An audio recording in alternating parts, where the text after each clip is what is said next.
Saturday of the 5th week of Easter. A reading from the Acts of the Apostles. Paul reached also Derbe and Lystra, where there was a disciple named Timothy, the son of a Jewish woman who was a believer, but his father was a Greek. The brothers in Lystra and Iconium spoke highly of him, and Paul wanted him to come along with them. On account of the Jews of that region, Paul had him circumcised, for they all knew that his father was a Greek.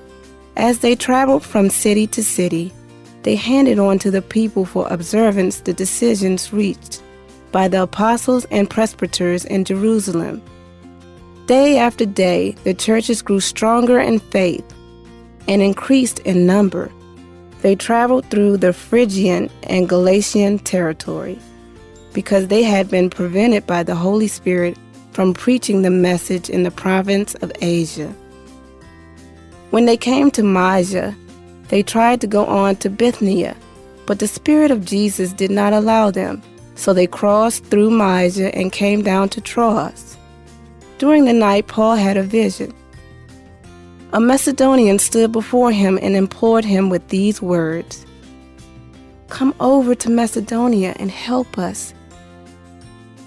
When he had seen the vision, we sought passage to Macedonia at once, concluding that God had called us to proclaim the good news to them. The word of the Lord. The responsorial psalm. The response is, "Let all the earth cry out to God with joy. Sing joyfully to the Lord, all you lands. Serve the Lord with gladness. Come before him with joyful song. Let all the earth cry out to God with joy. Know that the Lord is God.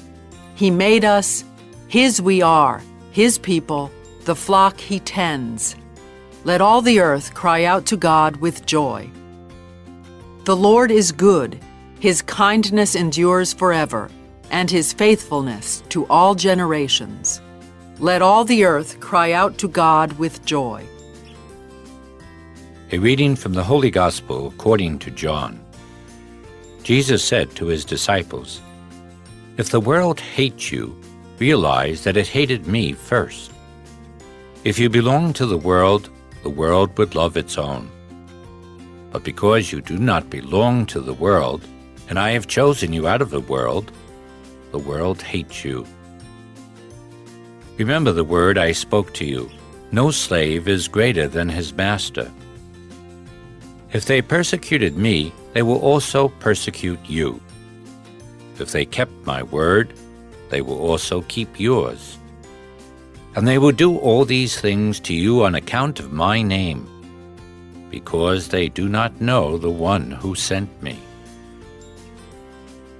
The Gospel of the Lord.